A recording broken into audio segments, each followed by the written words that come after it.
compare and compete and you'll live in defeat. This quote is what our today's guest told me towards the end of the show. And I was like, yes. How many times do we compare ourselves with people that are, on social media, maybe pretending, maybe they are doing it. I don't know. But how many times do we compete and that brings us down? Not only that, but the conversation that we had today, we break down the sales process for everyone, whether you're selling small ticket item to big ticket item. A lot of the problems that I see with people coming into our community and in our studio is that is one of the first humps that we had to go if we want to make money with content. So this person has been on the show before, but I'll remind you, he is a former head trainer for Tony Robbins. He is a Spartan race finisher, just like you. Let's go. He's done more than $10 million in sales, consulted for 7, 8, and 9-figure brands, has more than 500,000 followers across social media channels. And the best part of all is he also lost 50 pounds while on his personal journey. This guy also has like 4 kids. So MVP for today's episode. I'm excited. It took a while to get him back because of scheduling both of us. You'll see the story in the episode. But we dive deep, not only in sales, but also on the personal thing that we got to do to turn that content into profit. Please welcome to the show, David Waldy. Here we go. Welcome to the show. Everybody just listen your accolades in front of royalty here. You've been on the show before. We're going to link it right below. But dude, welcome back to Content is Profit. My man, Lewis, I'm so excited to be here, brother. We always have a great time. So thank you for having me, my man. No, absolutely. A little behind the scenes, by the way, like we've been trying to get this interview on for a few months. Like, full transparency. And every time we're going to record, either on my side, something happened or David's side, something happened. And it was not a bad thing. But the fact that we're here today, I'm extremely grateful. And, everything happens for a reason. And maybe this is the perfect time for us to have this conversation. Maybe for me, maybe for you, or maybe for you, for the listener. So, dude, I'm stoked. Me too, man. I think it's been like 6 months. We've been trying to line this thing up. And so I'm believing that it's the perfect timing for a variety of reasons. And so I'm excited for this conversation. And for those of you listening, thank you for joining us. It's going to be a powerful one today. Yes, sir. So obviously you have a ton of experience, not only, running your own business, but also, crushing sales team and running sales for some of the most powerful, incredible people in the world. I love frameworks. So I've been like on a frameworks kick. Yeah. And we just released like a little orientation video with our main 2 frameworks, Publishing Pyramid and the 6 levers inside a Business Creator Club. And you have something called the Fierce Empathy Framework. And I'm like, please just stop talking right now before the interview. Tell me live, because I want to be genuinely surprised and excited about these things. So yeah, absolutely, man. I would love to start there. Yeah, for sure. So the Fierce Empathy Framework, there's a lot of different contexts in which we use it. And so one of the things that I try and focus on is simplicity, right? A lot of times in business, we are overcomplicating every single thing that we're doing. And so we forget. I'll start with a simple framework that isn't necessarily the Fierce Empathy Framework, but really, if we look at business as a mechanism, as a whole, you break it down into 4 buckets. You have marketing, you have sales, you have operations and or fulfillment, depending on what words you want to use. And then you have finance, right? That's it. You have 4 constituent parts of your business. And what I have found is that most people are really good in one of those areas and not so great in the other areas. And so we tend to emphasize and focus on obviously what we feel like we're good at because we enjoy doing it. Yeah. But if you don't take those 4 components of your business and prioritize them accordingly, you're always going to feel like you've got 1, 2, or 3 squeaky wheels, and you will never be able to take your business to where you want it to go because you're overemphasizing marketing, but you're not focusing on fulfillment and delivery, or you're not keeping track of your finances and understanding how to read your profit and loss statement or keeping up with taxes. And you can be the greatest salesperson in the world. And there's this old adage that came from Dave Ramsey that I love, is that in business and in sales, a lot of times we think that we can out-earn our stupidity. And I want to warn anyone listening here is that you're not stupid, but you may be ignorant. I'm ignorant. Lewis is ignorant. We are all ignorant in certain areas. And when you can come to a place where you can humbly recognize, hey, I really suck at this, but without internalizing that as guilt or shame or feeling less than or feeling inferior. Instead, you just look at it objectively and you say, yeah, I'm not good at managing my business finances, or I'm not good at marketing, or I'm not good at sales. I'm not good at putting things together in a great package that can fulfill based on the promises that me or my team has given to our prospects. And so the first framework, that I want to start with is that simple one, is that marketing, sales, operations, and finance. That's where everyone should start in this conversation. And so as you're listening right now, I want you to think about your business. Which one of those do you tend to emphasize over the others, and which ones are the squeaky wheels? So to answer your question, the Fierce Empathy Framework, Lewis, it came out of a journey where about 10 years ago, I was approached by leadership in the company that I was working for, and they had seen my sales numbers. I was a top 1% sales rep in this $400 million a year company, and they started asking me questions. They're like, David, how are you absolutely crushing it in sales? And now, Lewis, the truth is that I didn't feel like a salesperson. I was in a sales role, but I grew up hating sales. I thought sales was gross and pushy. And we all have those images in our mind of that pushy salesperson where, I don't know if you ever went to the mall when you were a kid with like your mom or your dad. And I remember walking through like Dillard's or J.C. Penney's, and it's kind of, those, where they have all the perfumes and the colognes and everything like that. And you got to walk through, and there's all of these salespeople, and every single one of them is like, hey, you want to try this sample? And they're constantly vying for your attention. Obstacle race, man. I mean, you've completed some Spartan races, so you're like, dude, every time I go, I'm like, let's just skip this wall. So I remember my mom being like, duck your head and let's just get through, because we got to get through this department store without somebody stopping us. Or, we've all seen those shows, and we've watched, where you've got the pushy salesperson, or you've got someone that uses not really healthy persuasion or influence, but they're actually manipulating, and they're using things incorrectly. And so a lot of us have this aversion. And so for me, I never really felt like a salesperson. All I knew is that I wanted to really help people, and I wanted to provide solutions for them based on the problems that they were facing. And so the executive leadership team came to me and they said, we want you to start coaching. Like, coaching? What do you mean coaching? Right? I'm thinking like Little League softball or something, right?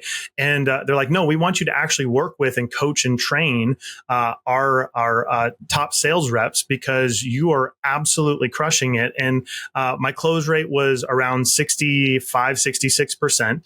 And my average ticket close was around $1,400. And so I was generating millions and millions and millions of dollars a year for this company. But I was in I was just being a guy doing my job, right? Yeah. And what I discovered through that process that it really forced me to systemize things is that I realized that I was following a process. I was following a system. I was following a framework, but I had never really taken the time to boil that down and to actually put it into a step-by-step process. And so hopefully some of that is what we'll be able to go over today. But suffice it to say, Lewis, I ended up being able to train sales reps all up and down the East Coast, which was so much fun. I got to travel. I got to do a lot of things, which led me into the opportunities where I became a speaker and a head trainer for Tony Robbins. I got to do a bunch of cool stuff with some really cool people, some huge names in the industry, which was a lot of fun. I also saw a lot of stuff in the industry that I'm not a big fan of, but it was really cool because I constantly got to immerse myself around these high-level individuals who were cutting edge, who were looking at different ways to approach things. And for me, the development of this, the Fierce Empathy coaching framework, or the Fierce Empathy self-coaching framework, was really something that that came out of pain, right? It came out of pain because I realized that I did not know how to help people create the results I was creating. And so it forced me again to take that step back and say, how can I put this in a simplified way to communicate to other people and help them create the same results? And of course, I'm sure we'll be diving into that today. So that's kind of the foundations for you. I love it, man. I love it. And I think, I resonate a ton on the content side, because it's a similar thing, right? Like we started working on, you're in the weeds, and for you, it's like your day to day. You start executing, you do this, and all of a sudden it's broken down into these phases, and it's clearer than ever. And then you start helping some others, and you're like, wow, they do fall in these buckets. So For instance, I'm not going to go through this, but people can go to businesscreator.club and we have an initial training there with the 6 buckets on the content side. And the cool thing is like one of those is monetization, right? And we talk about the sales side. And a lot of people that come in the community, they have businesses or they have a small business. And sales is the lifeline. But sometimes they might be a little uncomfortable to have those conversations. And, I made my mind a long time ago when I was a sales guy for a fitness studio, boutique fitness studio. And I had these conversations and I competed for no's, man. I was going for no's, but I truly believe in the product. I think we can relate. You competed on Spartan races. I did Spartan races. I did Tough Mudders. And I believe so much in the product that was my training. And I was like, I love this. So those conversations for me were very easy because like, look, you're on point A, you want to go to point B. This is the place. This is and it became like really, really simple because I really, truly believed in that. And I really believed that we're helping people, back then. And now with our business, with the studio and the production team that we have, I do the same thing. So where do you think like doubt comes when maybe they're starting, and I have obviously my own theories and I go through this, but you having, conducted and trained teams and people and leaders all around the world with these incredible people like Tony Robbins, right? Like where do you see most of that come from? And what are the first couple of steps that people can take to go and own that process? Absolutely. So it's a great question, Lewis. And so I'll kind of orient this for those that I would consider maybe in the startup phases of their business. It doesn't matter how long you've been in business, but if you're generating less than, I'd say, $500,000-$600,000 a year in annual revenue, this is going to be very applicable. If you're above that, these principles can still be applied at scale based on your sales teams, right? At that stage, you probably have some sales reps. You probably are building out a sales team or you have a pipeline. And so there's a lot of different strategies. And what I tell people is this, Lewis, is that all of the strategies work. You just have to find the strategies that work for you. And that's the challenge because anyone can go out there and buy a billboard. Anyone can go out there and run Facebook ads. Anyone can go out there and create content. Anyone can go out there and do these things. And you have people constantly all day, every day, inundating you with, particularly online, ads selling their strategy as the way, the path, right?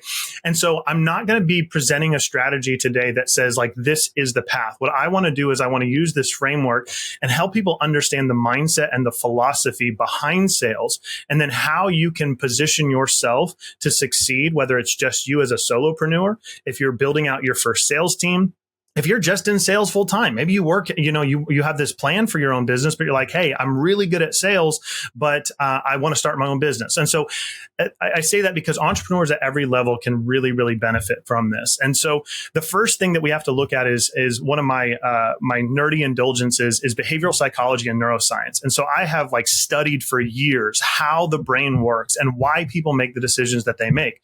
That really helps me in a lot of the coaching that I do. I have a segment of the work that I do that just works with men.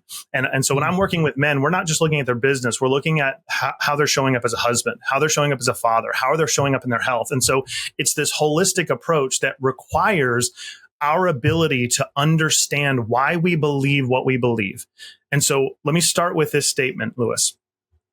Understanding begins when we understand that we don't understand. I'm going to say that again. Understanding begins when we understand that we don't understand.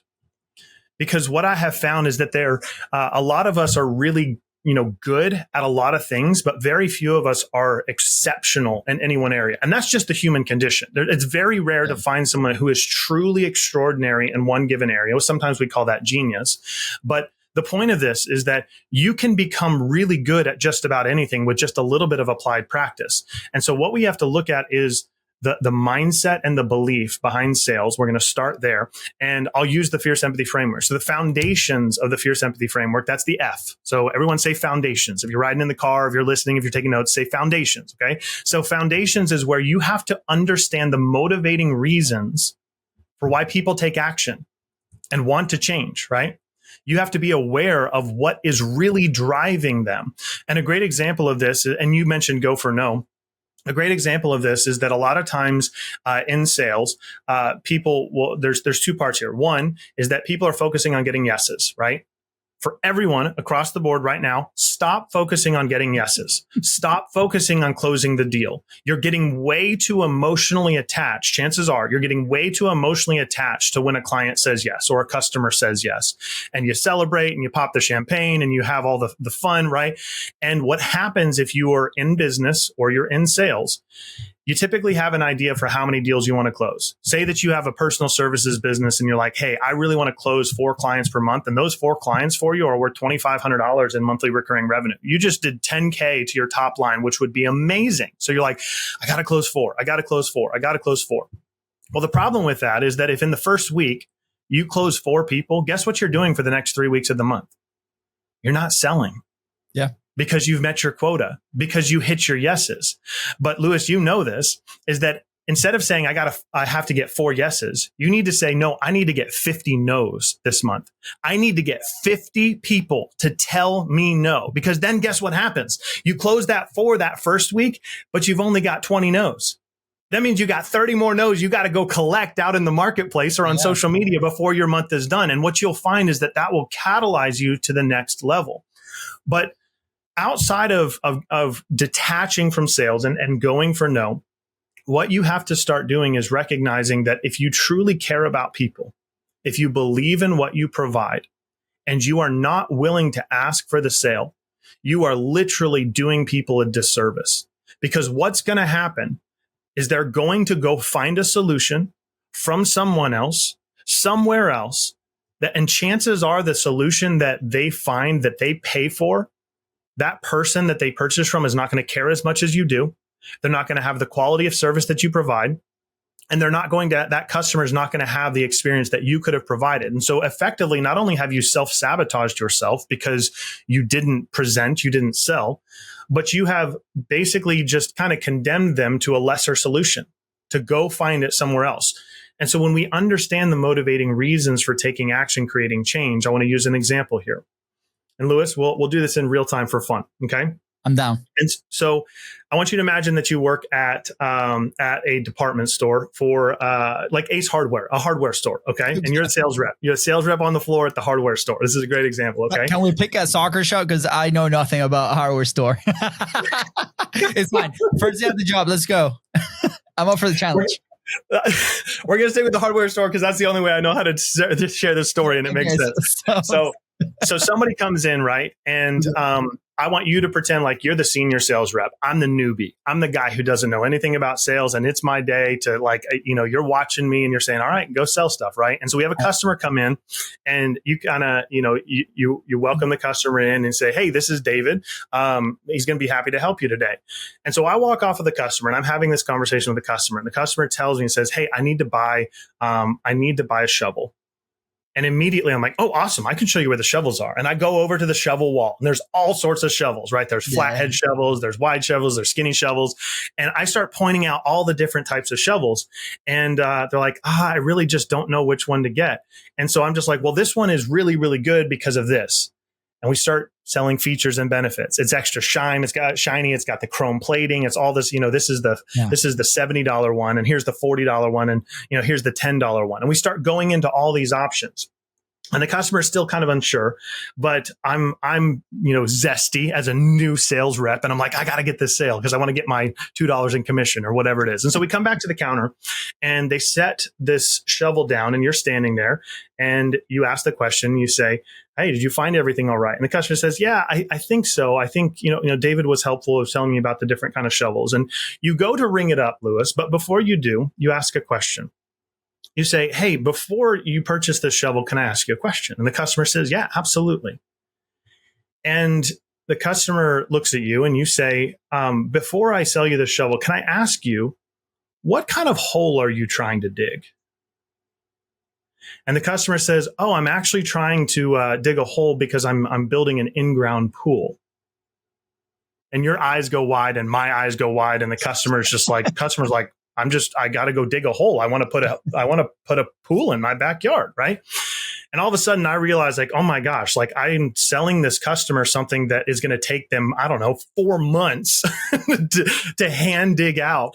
And as you look at the customer, you smile at me, you smile at the customer and say, hey, follow me for a second. And you lead the customer out the back of the store to where you can rent backhoes and excavators. Yeah. And what happened in that moment is that you took a $50 sale where I might have made $2 or $4 in commission. And you effectively asked better questions to understand the intentions and motivations of that customer. And you ended up having $1,000 sale for a 1 week rental on an excavator so that they could dig out the hole they needed for their in-ground pool, right? Yeah. And so the foundations here is that sales always comes down to questions. The better questions you ask, the better results that you'll get. Most people think that sales is about speaking and talking. You have 2 ears and one mouth, right? Yeah. It is much, much better for you to be intentional with the questions you're asking to find out whether or not what you even provide is what they're looking for. And that's one of the biggest mistakes that I see, early stage entrepreneurs and people in sales make, is that they think that their solution is for everybody. They're like, I sell water. Everybody should want water. Everybody would buy water, right? And they think that they're God's gift to mankind. But the fact of the matter is that if you want to close more sales, you need to get better at asking questions and pre-qualifying people before you even say, hey, I have this solution and I think it would be a good fit. Because if you try and sell ahead of time, the customer is not going to feel like they understand. They're going to be asking that question, scratching their head saying, well, I really just don't know if this is the right solution. I don't know if I need this shovel. I don't know if I want this shovel, right? And it's because I didn't ask better questions, and we'll end up potentially either selling them something that they're not going to use or that they don't want. And we may feel good in that moment because we closed a deal, but we won't feel good in the long term because we didn't actually help them solve a problem. Yeah. Dude, I love it. I relate a lot because obviously when we are running the fitness studios, we had these people who were like, well, why do you want to come in? Well, I want to lose weight. Awesome. Well, let's get specific. Like, why do we want to lose weight? And often, we had a large female group that would come in the studio, but it was often like a wedding was coming and they wanted to look good for the wedding, right? Mm-hmm. So that was huge motivation, right? Or they just got married or they just had a kid and they wanted to get back. And we had older people, and so those motivations were a lot harder than I just want to lose weight. There's always something else. There's always something, and we're like, perfect. If we frame it, if we have the conversation based on that, I'm sure we're getting you a better experience with your grandkids. We're getting you a better experience in that wedding because you're going to feel good through fitness. It just happened to be fitness, right? It could be any other thing.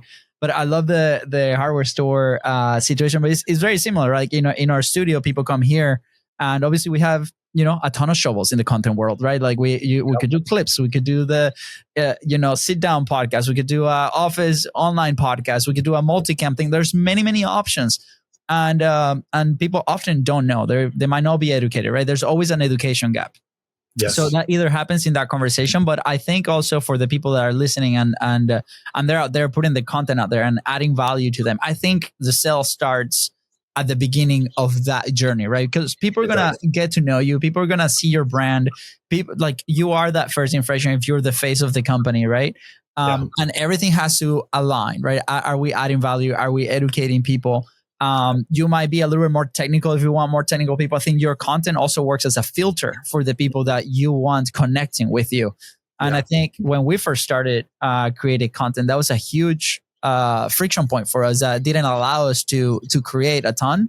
Is because we're like, man, we were in that space of need. We need to sell ASAP because we're running it. Like, this was like COVID time. We had 60 days runway. We're like, if we don't sell this service, Luca was just born at the time. And it was like, Katie had no idea I took out, $40,000 and put it into a mastermind. So it was like, what the hell? Like, pressure was on, right? And there's a lot of fear on that side that make us maybe not make the right decisions or ask the right questions, like you were saying, right?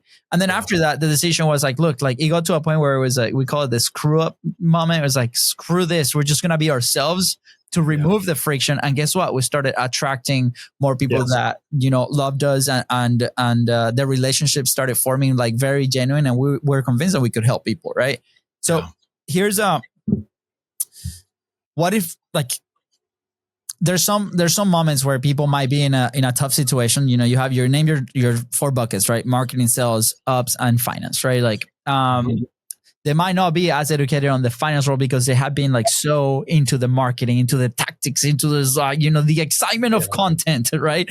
Right. And then they're like, dude, I'm selling some stuff, but then they get stopped, and the fulfillment maybe is not as profitable as they thought it was because they had to hire somebody else on the back end to do the work, right? Like, how can we start looking at this and eyeing some indicators of like, okay, I'm building a very solid floor to be able to do this, right? I'll give you an example. When we acquired the studio, we have a fractional content agency that we work with people all over the world.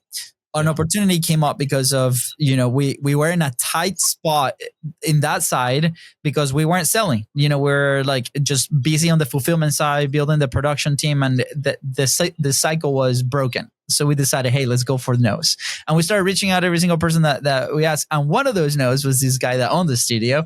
And he's like, guys, I am leaving Jacksonville. You guys want to take over? And that became an opportunity. And we ended up buying the studio a couple of years ago. And we're like, oh, sweet.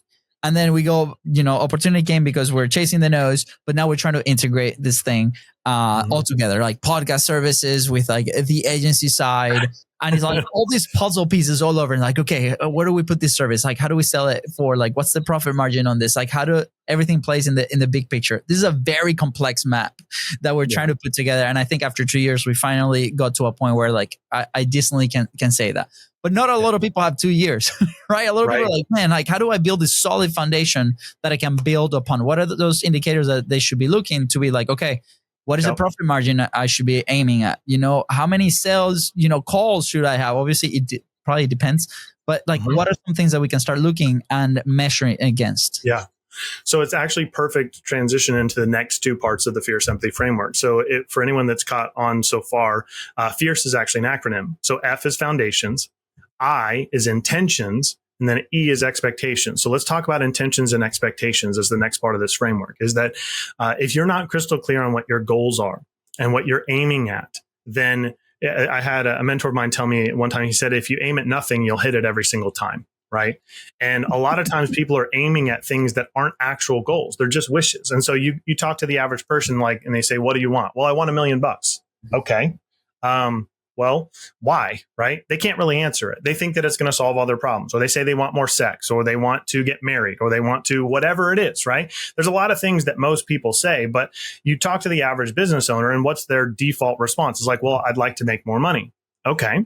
Well, if you don't have clarity around what you're going to use that money for, I'm a firm believer that you're not going to be given that opportunity to expand and grow unless you have set the intention. And as we know, intentions are worthless without actions, right? You can intend to tell your wife that you love her, but if you never do, right? You're like, yeah, but I told you one time when we got married. Yeah. And never again, right? Like it's worthless. The intentions are worthless without the actions. And so in order to create that alignment that we're looking for, you have to look at your business and say, okay, for where I am, what's realistic? Number one, with my current schedule, with my current demands, like for example, Louis, I got 4 kids. I have 3 businesses. I've got 2 business partners, right? Life's wild, dude. I mean, it took us 6 months for this podcast. Like, there's a lot of things. And now, I'll say, dude, I have your phone now, so I'll be like, dude, David, I'm on a walk. Let's chat. Let's do it, man. Like, I'm with my 4 kids. Bye. We're all in these different seasons of life, and I think sometimes that's what we forget is that you have to be incredibly careful with comparison. Like you've probably heard that comparison is the thief of joy, and it can be, right? I had a mentor of mine tell me one time, he said, compare and compete and you'll live in defeat, right? And while that's true in certain contexts, what I do think is useful is comparison, but only if you can be objective about it, right? So in sports, I know you're a soccer fan, football fan, right? They have this concept called running the tape, right? And so what you want to do if you want to watch tape or review tape, what you're doing is you're looking at your competition to try and get an understanding of how they operate, right? But there's no emotion attached to that. It's purely logical. It's purely analytical. You're trying to get an understanding of like, how are they doing things? And that's a great foundational lesson for everyone to model the people that are achieving and succeeding in the areas that you want to achieve and succeed. But, and this is a huge but with a capital B but, okay? But recognize that You are in a very different season of life than them. You may have different demands than them. You may have different responsibilities than them. And so for all the, especially guys, I'm going to talk to you for a second. For all you young guys that are out here that you're trying to build your business,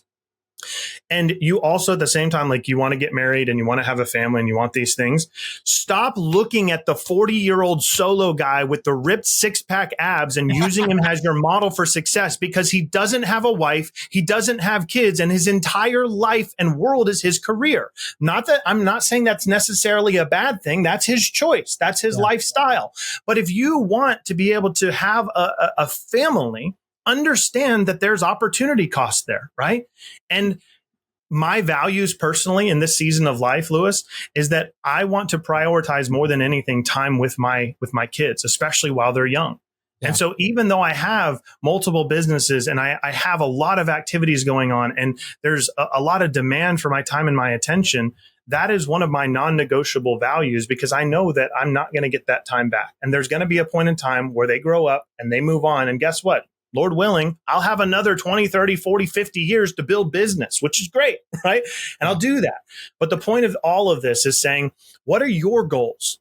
What do you really value? What do you really want? I don't give a crap if you want to go after $1 million a year. That's fine. Why? Why? Because you might be really freaking happy making 125 a year and being able to work 3 days a week, right? Yeah. And you might also be someone that says, yeah, but I've got $1 billion vision because I want to do this world thing. That's fine. Just understand, if you're not clear about why you want what you want and you set and define those goals, what we call them in business is your KPIs. You're looking for your key performance indicators. You can't measure performance and get an indication of how well you're performing if you don't have something to compare it to.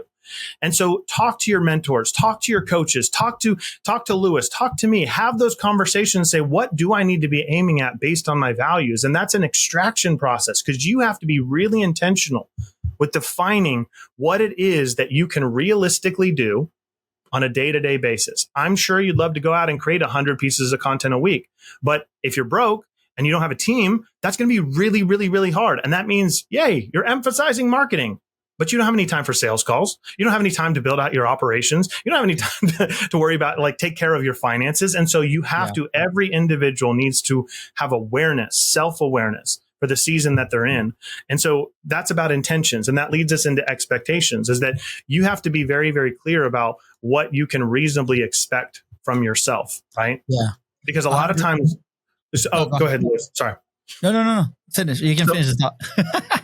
A lot of times as entrepreneurs, we place unrealistic expectations on ourselves, and we constantly live in this land of not good enough, right? The money's not good enough.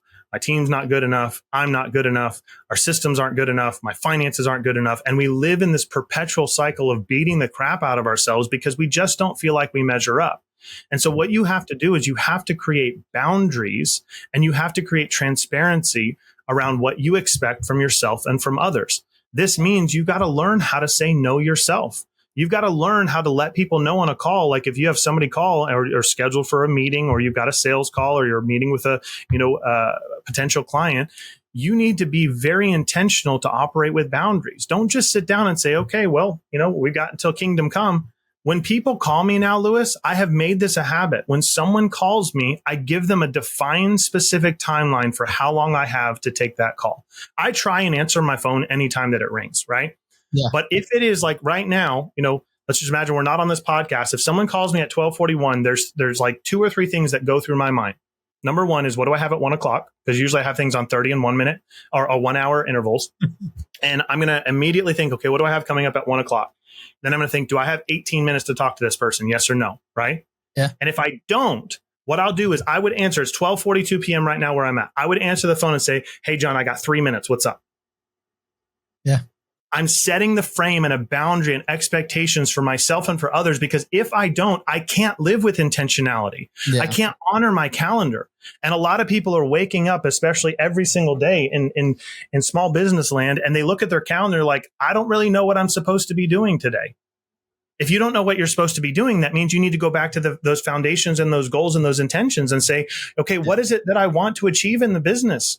because it's just a numbers game. If you want to make $100,000 a year and that's your goal right now, awesome. Don't let anybody look down on you for that. That's freaking awesome, right? If your goal is just to make $1,000 a month in your side hustle, or your goal is saying, you know what, I want to make $10 million this month. Everyone's at different levels. Be careful with comparison and look at where you're at, your reality, and then create your calendar and your structure, your boundaries for yourself so that you can adhere to your intentions and align with those goals. Otherwise, you're constantly going to be torn in different directions. Yeah. I think what you talk about as we wrap up here on the comparison game is such an important element that not a lot of people talk about. I mean, you asked me before we jump on the show, it's like, what is something that we can talk about that maybe we haven't touched in the last 600 episodes? This is it, man. Like the comparison game. And it's so, especially on content, right? Because on content is very simple. Everybody has a facade, right? Everybody's like, oh, the shiny thing, the great studio, the whatever, the top microphone. Doesn't matter, man. Like we could record content with this thing today that is going to feel genuine. It's all about the messaging side thing, but also is on the business side. I've seen it with people internally in my team. I've seen it with people like in our company, and it's hard to watch at the end of the day because there's different backgrounds. Like I resonate. Obviously, you're a dad. I'm also a dad. I have a 6-year-old, a 3-year-old, and same thing, man. Like when we bought the studio was open till like 9 p.m. and we're like, no, dude, like we're closing. Like I want to get to have, my goal is to have dinner and I put my kids to bed every single night, man. Like that's it. Weekends we open. No, we're closing on weekends, man. Like we want to spend time with family. Like this is not happening. Well, you could employ somebody and they can run it on the weekends. I don't want to manage a guy on the weekends. As simple as that, right? Like I was that life waking up at 4 a.m. in the morning. Like I know, yeah. It's like, and I think I recently had a call. I can't remember exactly the person, even if I remember, I won't name them, but it was eye opening in a sense, right? Like people perceive you online, maybe in a different way, and they don't know the full background of like what's going on in your life, like you mentioned, right? And it's like, man, like the comment was, I see you guys everywhere. You guys have everything and like all this potential to be at this level. Right. And maybe it was coming from like, maybe from a place of love.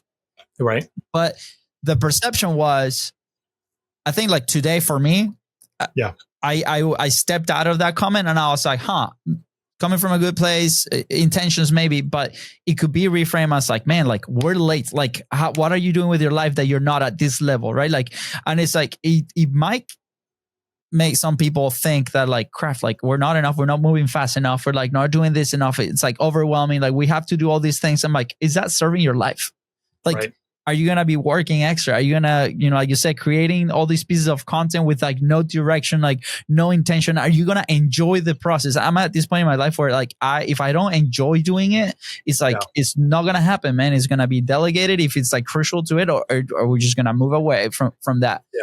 And not a lot of people, what I've seen, are willing to have those conversations early on, maybe because, they're hungry to go get that success. But at what point you get to that screw it moment and we're like, man, I'm going to be shaping my life based off, what I want. And there was a stage in my life where I was lost because, that we come from Venezuela. We come here on a soccer scholarship.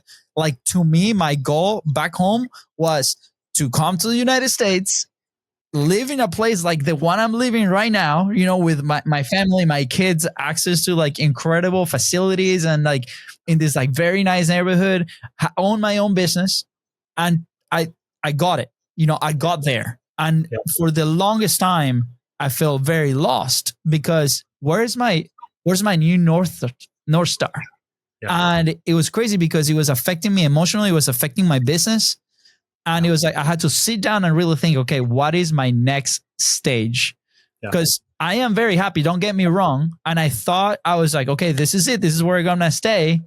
Mm-hmm. But at the same time, it's like for my goals and my business, like it could stay like this for the rest of my life and I'll be happy. But then I started thinking, family back home. Do I want them here? What does it take to bring them here?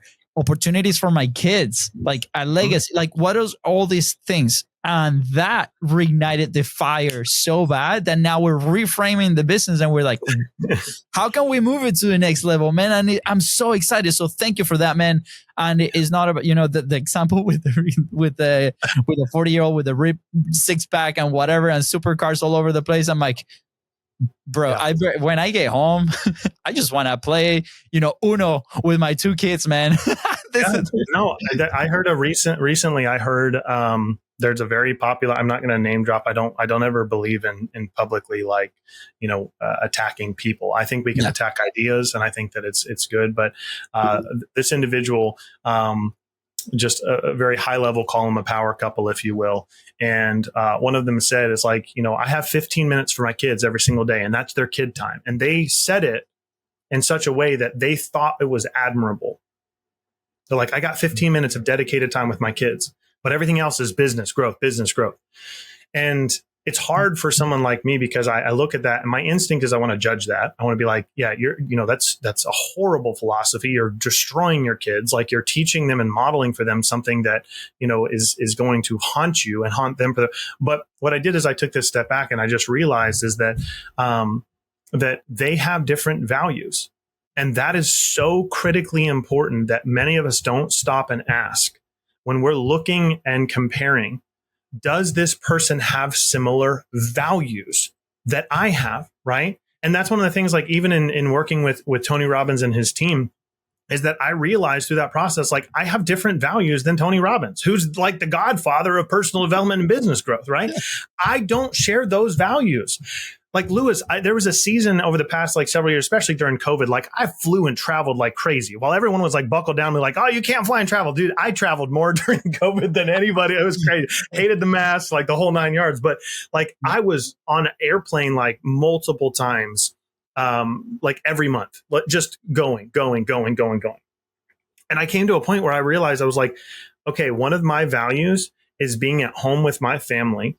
And I refuse to travel more than twice per month with a 3-day maximum. That means 3 days max. Margin. Yeah. And even that goes back to how I built my business, is that like I'm in my office that I built behind my house. I have 3 companies that I run from here or my phone. And the reason I wanted that is because I wanted to have breakfast, lunch, and dinner with my kids. I want to be able to dance in the kitchen at 10 a.m. on a Tuesday with my wife if I want to, right? Yeah. Now, that doesn't mean that there aren't those times where, it's the 11 p.m. I'm getting a client call, or we've got an issue over here. That's going to happen. But understanding what I value was critically important for me to create this alignment in my life. And that leads us to the R in fierce empathy. Actually, you're teeing me up for some perfect segues here, Lewis. This is great. I know. So the R is, so we've gone through foundations, intentions, expectations, and the R is relevancy. Does this really matter? Does it really matter? And if it does matter, where do I need to put it on my list of priorities, right? Like, you can look at your business and say, like, what it really, really matters what you're doing for the world. And you may believe in it, and it may be incredible, and it may be awesome. But if I personally believe, if you're doing that at the expense of the human beings that you have a covenantal obligation to, like your wife or your husband or your kids, you might want to take a step back and reevaluate that. Yeah. Now, it's not this equal, I give 8 hours to my family and 8 hours to my business. That doesn't work. This perfect concept of balance doesn't work. But what does work is integration. And you've got to integrate things in your life in such a way based on the relevancy. Maybe for you, like, your health is irrelevant, right?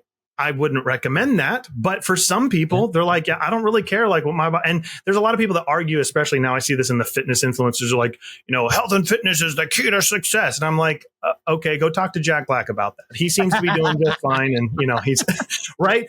And so there's a lot of these things that are pushed and they sound like great tenets.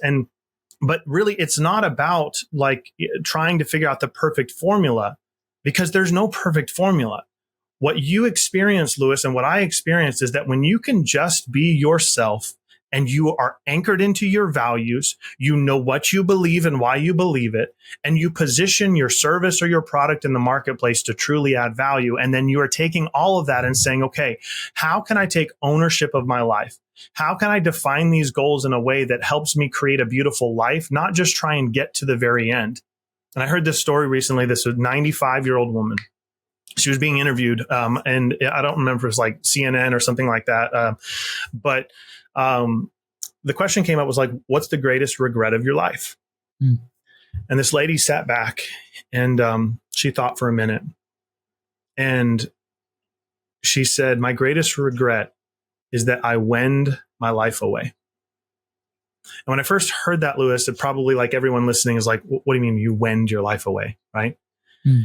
And she said, my entire life, I said, when this happens, I'll do this. When I get the car, when I get the house, when I get married, when I have kids, when my business crosses 6 figures, when my business crosses 7 figures, 8 figures, when I finally have a sales team, when I can finally hire an assistant, when I can finally take a vacation, when. And you can live in such a state that, yeah, you maybe have, you see the map and you look at the map and you know where the buried treasure is. You know success is out there. Yeah. But what's really fascinating, and this comes from a book called The Greatest Salesman in the World by Og Mandino. He says, what man among 10,000 defines success the same? We all define success differently. Mm-hmm. Every one of us defines success differently. Now, here in the United States, unfortunately, in my opinion, success and money seem to be the two things that most people think of, right? When people say success, they think, oh, you're like, you got a lot of money, right? And I can't tell you how often I have conversations with extraordinarily high-level leaders who have achieved everything that they wanted to financially, and their marriage is falling apart because they don't know how to be connected with their spouse. Their kids won't talk to them because they haven't given them any form of real presence at home. They don't know how to regulate their emotions or be in control of themselves. But guess what? Everyone sees them as successful and they're dying inside. And it's not that money's bad. It's not. Money is a beautiful vehicle through which you can use to bless people and take care of your family and grow your business. The moral of the story is not that money's bad.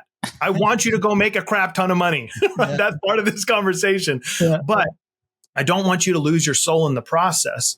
And so you have to take the time to define what success means for you and ask those questions like, does this really matter? Yeah. Is this relevant to the life that I want to live? Because on that journey, if I'm not working with people that I love and clients that I love, and that I'm having fun and enjoying the process and I'm learning and I'm growing, like you're going to live your life and you're going to wen it away. When I finally make this much money, when I finally get the 6-pack, when I finally whatever it is. And that relevancy, I think, is so critical is when you're looking at your goals, you've set your foundations, you're being intentional, you're creating boundaries. You need to ask yourself, okay, is this relevant to the definition of success that I've defined? And here's the last part from Og Mandino. He says, but every one of us defines failure the same. And failure is our inability to reach our goals, whatever they may be. And so be careful with those goals because yes, they can help you, inspire you and encourage you. They can also cripple you. They can crush you because you're constantly seeing, I'm not there yet. I'm not there yet. I'm not there yet. And you feel horrible instead of recognizing, yeah, I'm not there yet, but I'm on my way. And this is fun. And I'm excited to get there, but I'm going to enjoy this process and I'm going to get there. It's just, I got to be patient. I got to continue to grow and learn. It becomes a pressure through the negative frame rather than it's something that inspires us. Dude, what a way to close out the time together, man. We can speak about this for days, man. I got to bring you to my other show, Matt's Life, who's more on the personal side. But dude, so cool. Thank you for sharing your framework. I think maybe... Let me do the last two real quick. I'll make them really, really fast because we only got to R. So C is constructs, okay? And so C is constructs, and this is what we're talking about, mindset. You've got to think about what you've constructed in your mind about success, right? You've got to really, really evaluate that. And then the last part of it, the last E, is escalation. How do you scale? How do you scale the vision for yourself? And so anyone can get that free. I'm sure that Lewis will put that in the show notes for anyone who actually wants to see it. Yeah, it's going to be in the show notes. It's going to be in the community everywhere. But where can we go now? So fierceempathyframework.com. Yeah, just go to fierceempathyframework.com and you can download it and you can apply it to your life, your business. It's a very useful framework. So I was going to tell people to reach out to you so they could ask for the last two, but it's fine. You're just that giving. You would. Yeah, bro. Like last two, go ask him directly. I'll ask him as soon as we hop off. I love it. But thank you, man. I mean, you do live by your values and everything you said. Hey, we're gonna deliver, and I think we did. The conversation was slightly off for what I had in mind, but this was way better than what I have in mind. So thank you for elevating the show, man. Thank you so much. I think this is super helpful. It's very meaningful. I relate to all of it. I saw myself in many of these situations. I still do. And, as an entrepreneur and, content creator, I think personal growth is number one there. Like we face our worst enemy, which is ourselves, every time we have these conversations and we put our message out there. And when we're trying to build, I think it was Alex Hormozi, the one that said, build, the dark hours. What was it called? Ah, man, I just had it. I need my caffeine, but it's like, do the dark work. And it meant it's like, either early, he meant it either early in the morning or, late at night. And I relate a ton because at the end of the day, that vision based on those values that we have, are we willing to do the work? Are we willing to go that extra mile, to get to that point? And, how do we, compare, how do we align with noise versus signal? How do we identify those signals? And I think your framework is incredible to go deep into this, not only in sales, but in everything. So here's a simple little analogy to leave everyone with based on what you just said, is that the acorn doesn't look at the oak tree and feel less than. The acorn doesn't look at the oak tree and feel less than. An acorn's only ever inspired by that oak tree because it sees, okay, I'm an acorn and I have a certain capacity right now. Yeah. But my capacity is not my potential. And that's one of the biggest things that people get confused.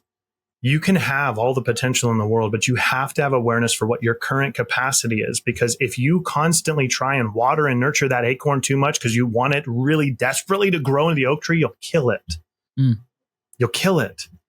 So recognize you're on a journey. And when you look at the oak trees, the people in your industry, you look at Lewis, you look at Tony Robbins, you look at Alex Hormozi, you look at these people, recognize if you're feeling less than when you look at them, then your perspective needs to shift. They should inspire you, but you're on your journey. And that's why you need guidance for where you are specifically that's tailor-made, because your journey is not like anybody else's. And I know you know this, Lewis, being a part of masterminds and working with coaches. And I know that's why you guys do what you do, is that it's incredible when you have someone who understands the journey and can help you see what you can't see. So focus on your capacity and doing what you can do with what you have right now. So cool, dude. David, thank you so much. We're going to leave all the links right below. Dude, I want to quarterly invite you to Business Creator Club and go, we can go deep dive in there for the community. I think it's going to be incredible. But yeah, thank you so much for hanging out. Content is Profit fam. And I'll see you in the next episode. Take care.